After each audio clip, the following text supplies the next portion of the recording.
I think a lot of people, they know what to do or they're told what to do to make $1 million, but they don't really do it, or they do it, but they don't consistently do it for a long period of time. Welcome to the Sold Right Away podcast, the place where realtors come to solve their toughest marketing challenges and turn them into growth opportunities. I'm Maude, real estate marketing strategist, and every week I sit down with ambitious realtors and industry leaders to uncover what's really working in today's market. This isn't theory. You'll get real conversations, real strategies, and proven tactics you can put to work right away to build your brand, generate more leads, and close more deals. If you're ready to stand out, scale up, and win in real estate, you're in the right place. And that's why today I've brought on Matthew Mah from Impact Condo Investments, broker of record, realtor, and true entrepreneur. Since 2016, Matthew has ranked top 10 Canada in the world and top 100 in the world for 6 years straight. He's sharing how discipline, grit, and hard work, combined with strong processes like time blocking and balance, are the key to lasting success in real estate. Let's get to my chat with Matthew. Hi, Matthew. Thanks for joining us on the episode today. Tell us a little bit about you and how did you become a real estate agent? No, thank you for having me. I began my journey because I was passionate about investing in real estate. I bought my first pre-construction condo when I was 18 and made some good money. And from there, I just thought around the age of 29 was when I finally started doing real estate courses again, and wanted to be in real estate full time Nice. after that. Yeah. You grew to amazing success. You're top 100 in the world, top 10 Canada in the world.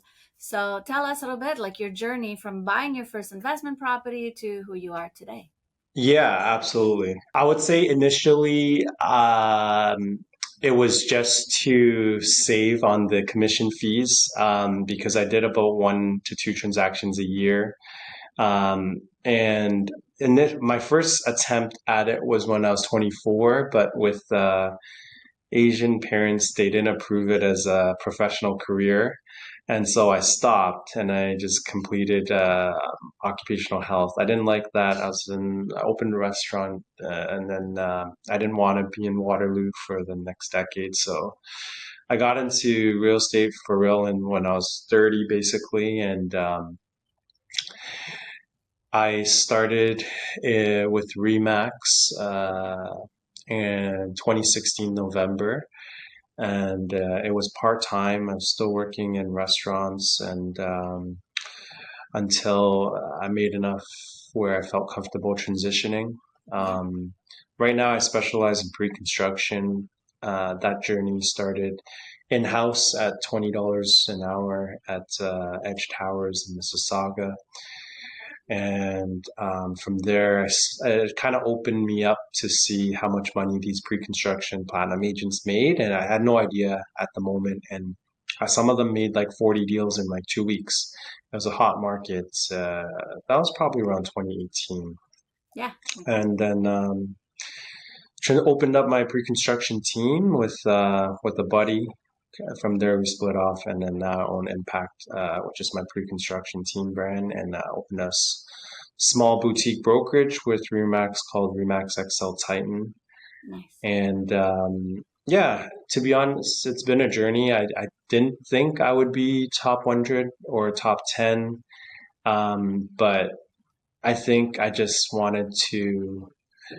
I loved what I'm doing. I think that's important. When you love what you're doing, it doesn't feel like work. And when you work 120 hours a week, it doesn't feel like work Yep. versus like actual labor or something you don't enjoy. Yeah. Yeah, totally Yeah. understand. And what is the one thing that you would say you're really good at? Being consistent, I would say, um, being consistent and disciplined is the one thing I'm really good at. Um, because I think a lot of people, they know what to do or they're told what to do to make $1 million, but they don't really do it, or they do it, but they don't consistently do it for a long period of time. Yes, yes. Yeah. Yes. Tell us a little bit more. Like, how did you realize that, or how did you come to that? Uh, I think it's just like, well, one thing that helped me is obviously experience coming from like a lot of labor jobs and working in restaurants for like 16 to 18 hours a day. Um, and then transitioning to something where you get to be in a blazer, eating in nice restaurants, sitting down, conversating, really just the labor's in your brains, brain work. It's a lot easier than like standing, lifting, and all of that. So to apply the same amount of hours, just being persistent, I think just having the right mindset, being open, surrounding yourself with the right people, that's where you kind of see it day in, day out. It's just, it's, I think also like in sports, probably I was in a lot of sports teams. So it set the right mindset in the beginning to keep on grinding. It's not about the one or two deals and then it's done. Um, it's funny, like and I remember my high school coach. He was very intense. If we won, we have training the next day at 6 a.m. And if we lost, we have training the next day at 5 a.m. So regardless, you have training. It's just you get 1 hour less or 1 hour more. Yeah, no, I like that. Yeah, The consistency coming from the discipline of the yeah, labor work got you to where you are in terms of real estate. that's right. Yeah, yeah. A lot of That's agents will take, like you said, one or two deals and then ease off and then come back. yeah, And yeah, so, exactly. I think I've coached a lot of agents and they get overconfident when they have a good month, and then it always comes with a huge drop in sales shortly after, maybe mhm. even zero. Yeah, Yeah. yeah. Funny. Understanding the consistency of putting the effort now to get consistent revenue throughout the year makes Yeah, perfect. I think it's just the tortoise and the hare kind of Yeah, old school story, right? Yeah, you hmm always want to be the tortoise, just consistent and steady. totally. And then how do you Yeah. mentor your team to that mindset, or do you attract people who are in the same mindset as you? I think that generally the energy you put out is the energy you take, but also you do attract people who may just want that, but maybe aren't totally aligned yet. And you just have to groom them. At the end of the day, not everyone's going to be a top 100 agent. The average agent in Toronto Real Estate Board generally does about 6 transactions a year. Last year, they did under one. Yeah, yeah. 80% actually What is did that? under one, Mhm. right? So, I try to teach the mindset and the grind and discipline, but there's only going to be a few, and I've accepted that over the years that are actually going to retain that and be aligned. Yeah, yeah, totally. Yeah. Totally makes sense. In terms of your last decade-ish in real estate, what would you say would be one valuable lesson that you have learned that helped you achieve success? I'm going to stick to being disciplined Yeah, and being consistent. I think that's the hardest thing. In real estate, you don't have to be a genius.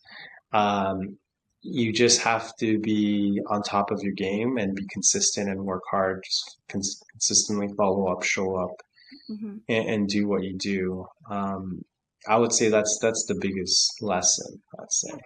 yeah, yeah. I love it. I Yeah. think you're right. Like the discipline, the grit, the hard working is a mindset. But do you also have processes to achieve this, or to keep yourself consistent and disciplined? Well, Yeah, of course. I think like my morning routine is very important. I think it's again, it's part of discipline and consistency. But like, I think when you work hard, you have to factor the stress and the burnout ratio, and you have to counter that with you have to treat your body good too. So you have to take the right nutrients. You have to work out. You have to exercise.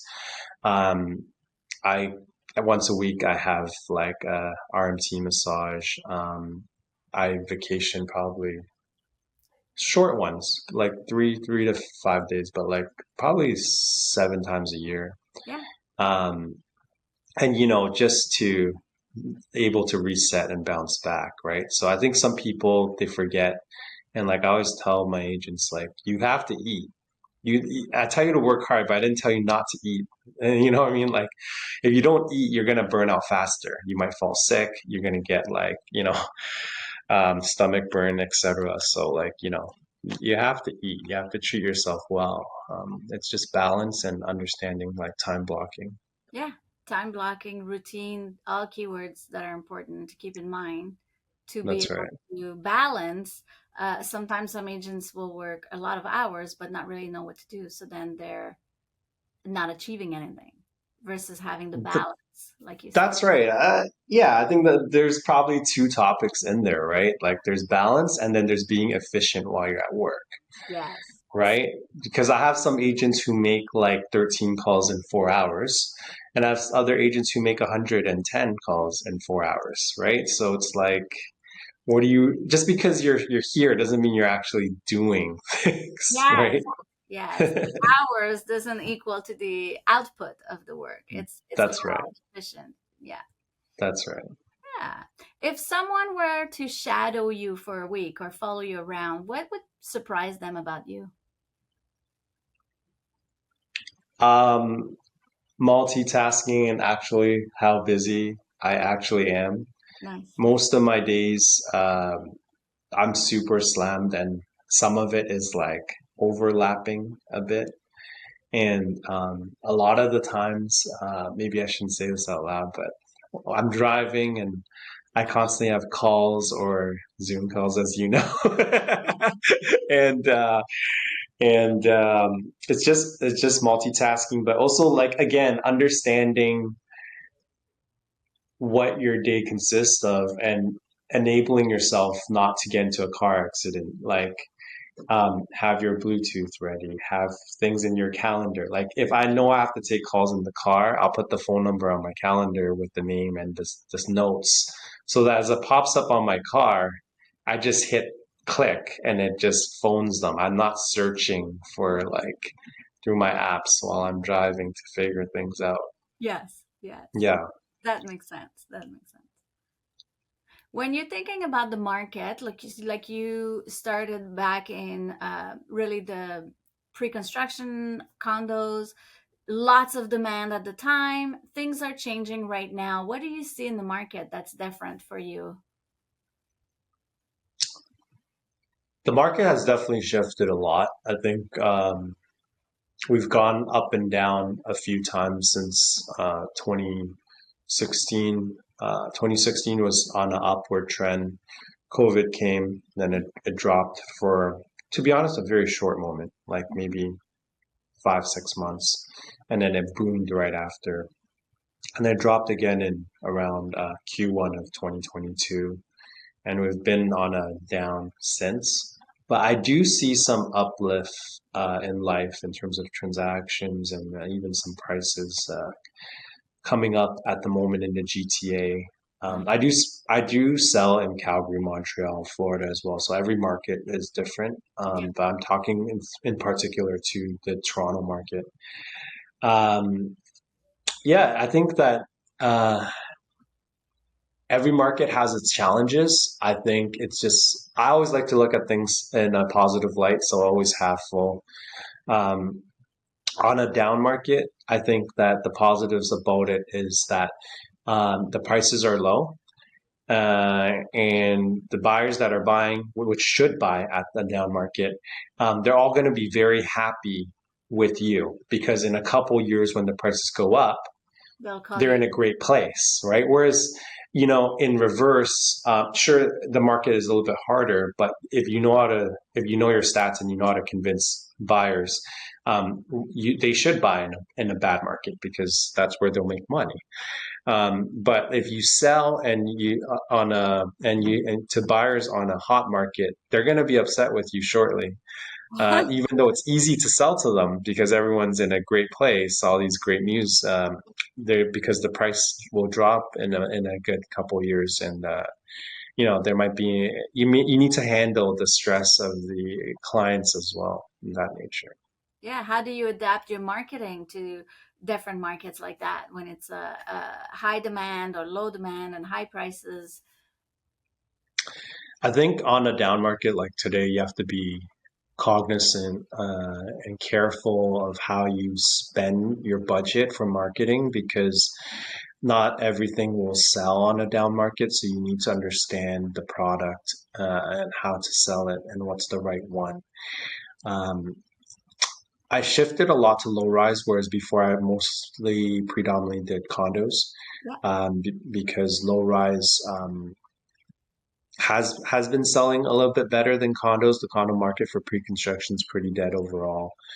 Um, and so I would say that's one of the major pivots, but also working with builder inventories. So, and then that could be in the condo segment as well because of my connections with the builders. Then we have access to a lot of the exclusive items not on MLS, and just on the back with the builders because they have some defaults, and it's unfortunate, but there is a positive light on the other side. If you're a buyer, you're going to get a really good deal at this time. Nice, nice. So it's all about connection, building a network, Yeah, which you've been doing. yeah, and it takes time, but it is about connections. Yeah.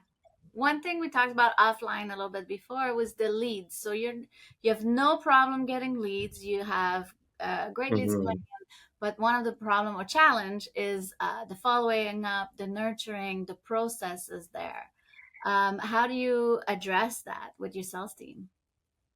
There's a few factors on a down market. It depends. It almost sounds like couples therapy. It depends if how damaged or traumatized the agent is. So if they're fresh and Hmm. they haven't been exposed and this is all they know, they don't know anything else. They're like, they're gonna They're gonna dial like nobody is business and they haven't been traumatized by the downturn because this yeah, is all they know. So it's only uphill from here.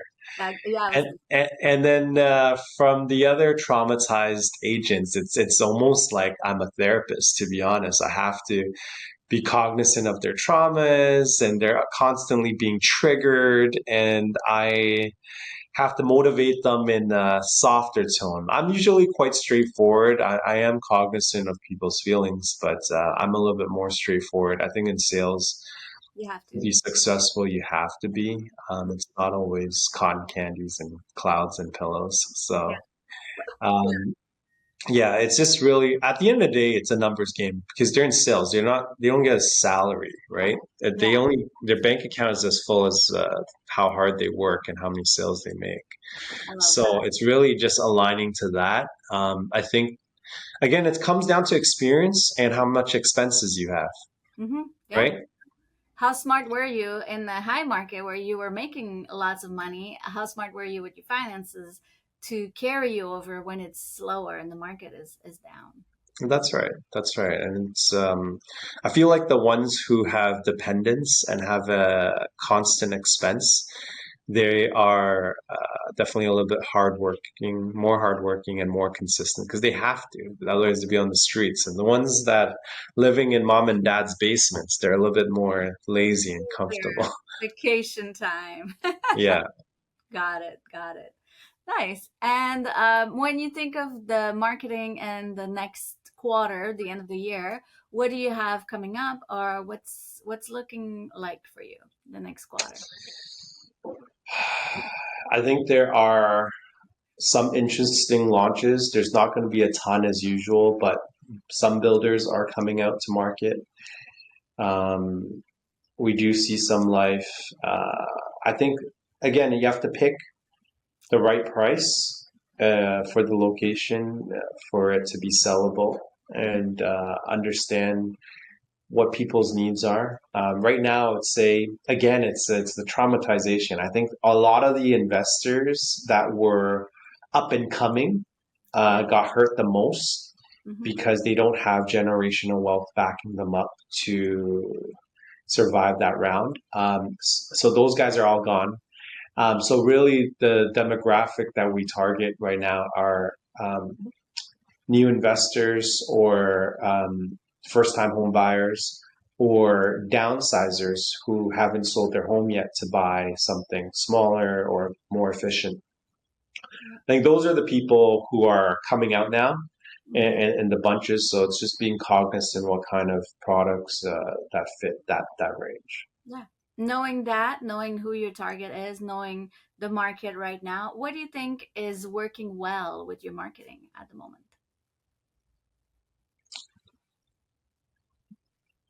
It's just experience, to be honest. Understanding you have to have the lens of the buyer, the demographic, and I think that's important. You always have to put yourself in the lens of the demographic. It could be as simple as font size. Nice. I You know love what it. I mean? Like you can't if you can't see it, then neither can they. And so, like, why would they even want to bother with it? Yeah, it's such a simplistic, like clean approach. I love it. Yeah, Yeah, not complicating. Nothing's complicated. no, no, not complicated. If you're targeting baby boomers, likely they need reading glasses. So if your font is like number 4, 5, 6, 7, no one's reading that. Yeah, So why have it there at all? yeah, yeah. You're, you got it. Nice. When you're thinking about what are the main actions that you're gonna plan for between now and the end of the year? Hmm. Main actions, really just push on sales. I think to make up for the Q1 or Q2 of this year being lack of sales, and really rally, and then planning for next year. Um, Taxes. Some of my businesses have their tax run around this time of year, so some of that. Yeah, Um, and recruitment, I guess. right. Focus on some recruitment for next year. Recruiting new agents who have the right mindset, who are ready to be hardworking and disciplined and follow you. That's right. That's Nice. right. I Yeah. have a rapid fire segment questions of the podcast. Some of it we already talked about, but it's good to like have those rapid question and answer. Are you ready? I am ready. All right. What is your best marketing strategy right now? Instagram. What is, Instagram. Yeah.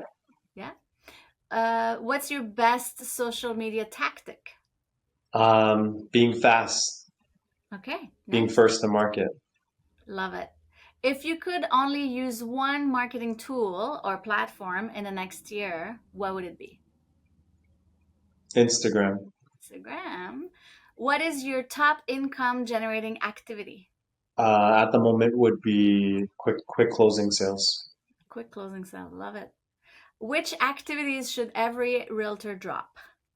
Overthinking. Nice. Love it. Do your Yeah. quick sales, act fast, don't overthink Yeah. it. Nice. That's it. How do you win more listings? Depending on which segment of agent you are, Hmm. to ultimately to win more listings, you need to know the product and yourself. So you just have to do research. Don't go in blind. Yeah, nice, nice. What is your key to building a strong network? Being intentful.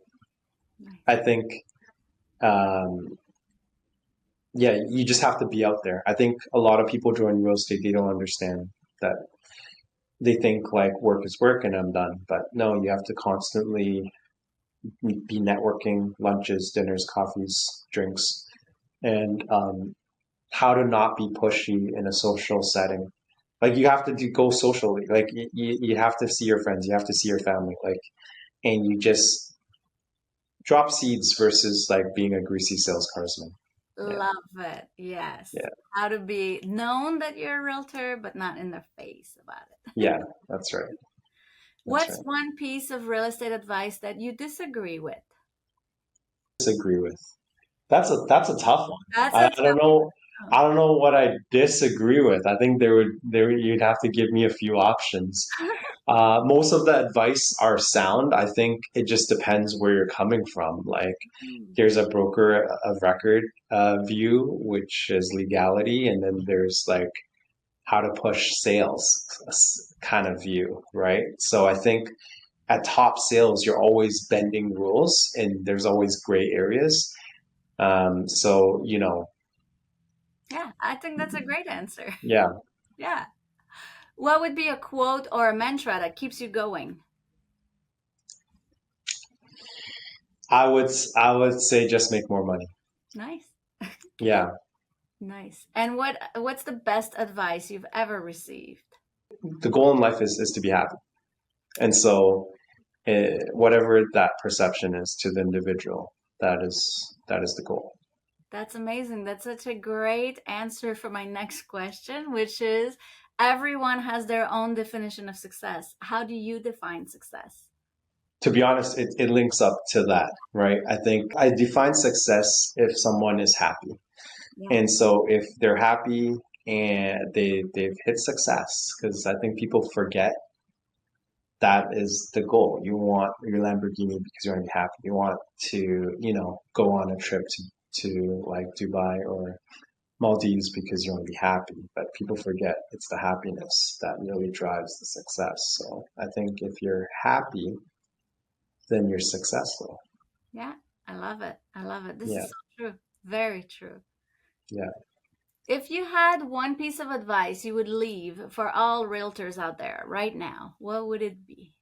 It would probably be that um, money isn't the medium that we should be chasing. It should be time. Mm, So yeah, you're using money to buy time, not the reverse. You're not using time to buy money. wow. Yeah, this is so true. This is so true. Plan your Yeah, time. You talked about time blocking, routine, that's grinding, right. the hard work aspect of it. Yeah, so true. Yeah, it's a funny thing. Always use the 407, Yeah, so crazy. Like sometimes you save like an hour. Yeah, at least, especially in the GTA, like it's at Yeah, least. people don't think about it, but like if everyone's on their dying bed, if you said, "Can I pay $25 for 1 hour of life?" Everyone would say yes, except the people that are willing to die right away. Nice. This is true. This is Right. so true. Yeah. And I guess before we end today, tell us how you're gonna start the year strong in 2026. Clear definitions of goals and action plans with a timeline, and Hmm. just rechecking in is how I'm gonna set it strong. Love it. Mhm. Love it. Love it. Love it. True. Keep track on your goals. That's right. Nice. That's right. And where do we find you? Where Instagram, your links? How do we find you and your brokerage? Yeah, that's on Instagram. My handle is Matthew Mah Impact, and my brokerage, we have a couple locations, 130 Queens Quay, which is off Jarvis and Queens Quay, and then we have town North York and Gordon Baker off Finch and 404, and then Leslie and Highway 7. But we're also in Calgary and Montreal as well. So Yeah, that's yeah, amazing. It's all through, and you talk about LA as well, so you're all over. ever. That's Well, it. thank you for sharing all of that today. I think that's a really good advice and mindset, and a good tool to attract realtors who have the same mindset. Yeah, thank you so much for having me. Appreciate it. Awesome. Thank you for tuning in to the Sold Right Away podcast, where driven realtors come to get real strategies, real results, and real actions you can take on to win more listings, leads, and close more deals. If today's episode helped you think differently or gave you a fresh perspective, do us a favor, subscribe, leave a review, and share it with others who would need to hear it. And hey, what is your biggest marketing challenge right now? Reach out, drop a DM, or book a 15-minute strategy call with me at soldrightaway.com. We're here to help you get more out of real estate. Until next time, keep growing and keep winning.